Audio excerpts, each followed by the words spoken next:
el conocimiento de lo que ocurre en este país, al señor rector, Alfonso Esparza, por haber organizado estas conferencias.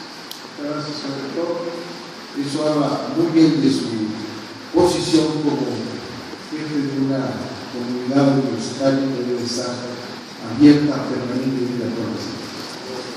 Y si un tema debe ser discutido en todo el país, particularmente en los centros de inteligencia de la nación, esa es la forma de develar y de explicar a los mexicanos que ha ocurrido con la reforma.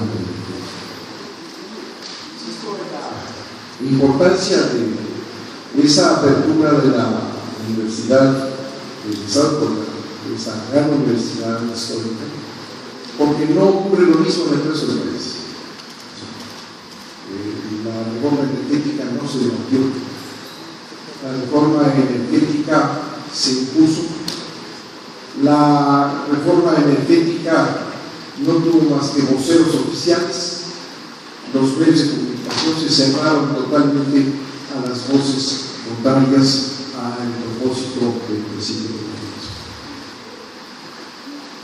Y más aún, todavía existen casas, estudios, universidades, en donde no se permite el acceso a las diferentes posiciones en torno a ese tema que es fundamental. Vamos a iniciar estas conferencias con, reitero mi agradecimiento a las autoridades de esta casa de estudios, poniendo énfasis en el aspecto legal. Ya en las próximas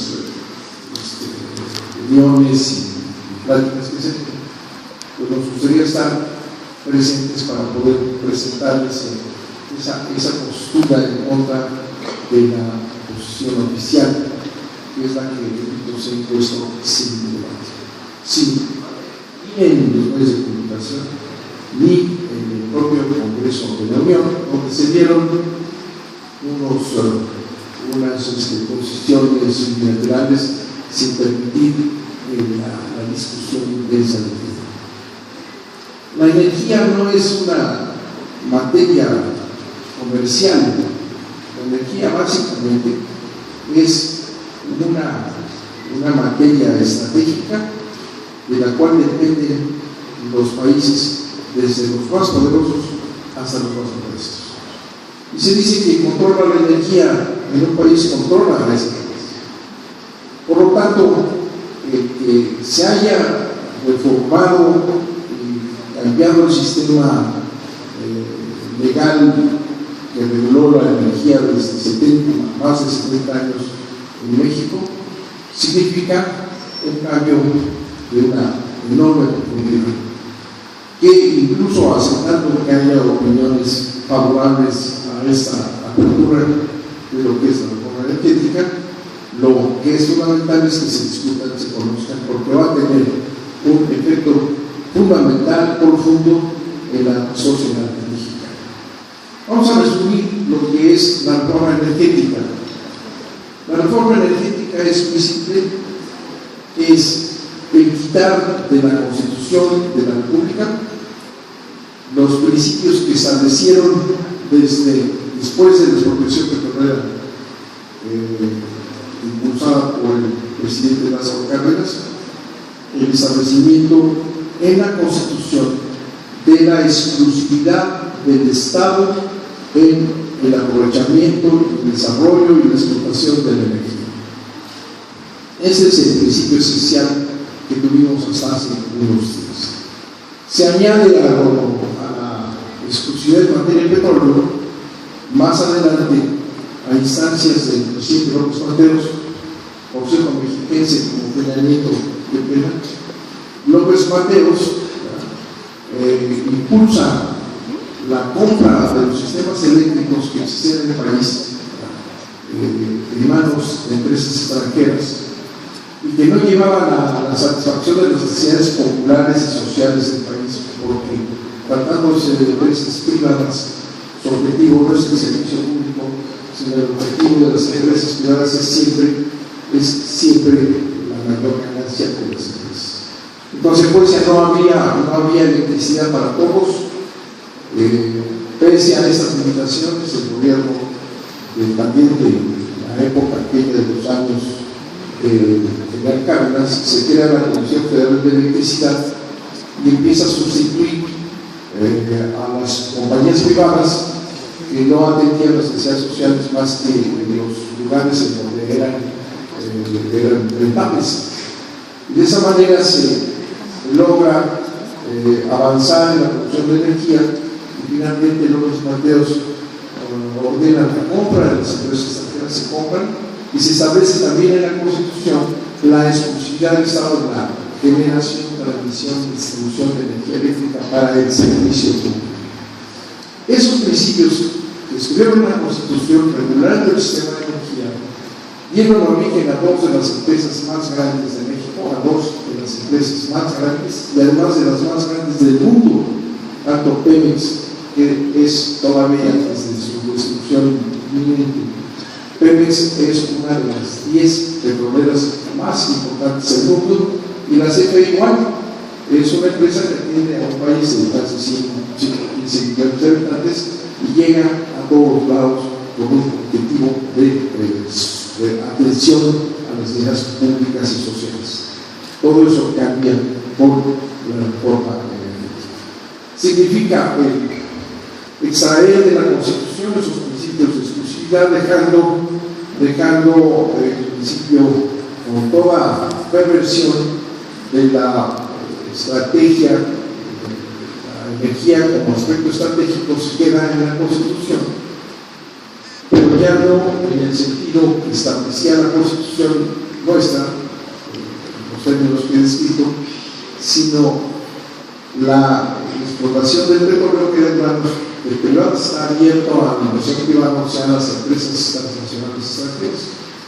Y al no quitar el principio del sentido estratégico en la Constitución de la energía, resulta que es estratégico y será estratégico la explotación que hagan la ExxonMobil o la Shell o la British Petroleum, con una obligación del Estado que quede en la Constitución de facilitarles a las empresas extranjeras todo lo que requieran para la explotación del petróleo y de la electricidad, porque se sigue considerando en la Constitución como empresas estratégicas. Este es el cambio de realidad, esta es la reforma energética, sin quitar esos principios que regularon el crecimiento de las dos grandes empresas y la satisfacción de sus necesidades y el apoyo al desarrollo del país por establecer un sistema abierto a la inversión extranjera.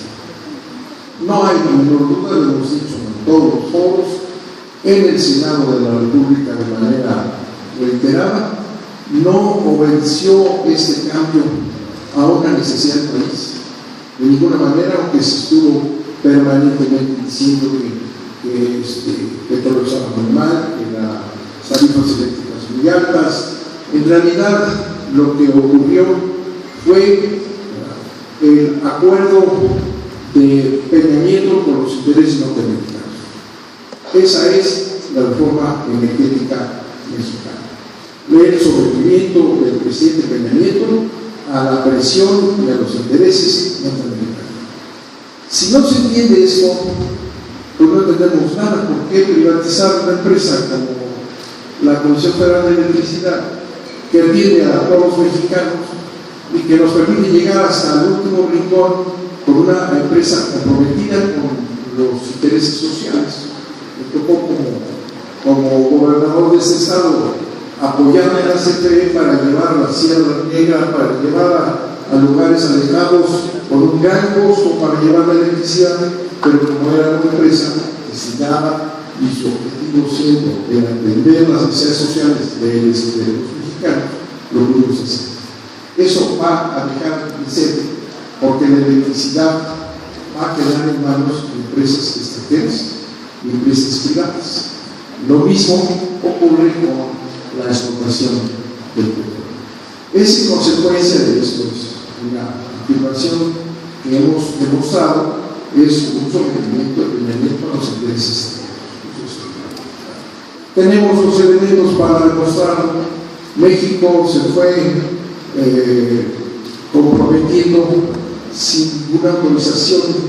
Los presidentes de México aceptaron convertirse en exportadores de crudo hacia los Estados Unidos y convertirse de esa manera en aprovisionadores seguros, lo cual es un criterio norteamericano de confiar con los acuerdos que se van tomando para recibir el petróleo, principalmente de Canadá y de México, con una idea que se fue construyendo de la seguridad energética de América del Norte, que implicaba la integración de los sistemas energéticos de hidrocarburos y eléctricos a los intereses de América del Norte. América del Norte entendida en principio como Canadá, Estados Unidos y México, pero en realidad entendida como los intereses de la seguridad energética de los Estados Unidos.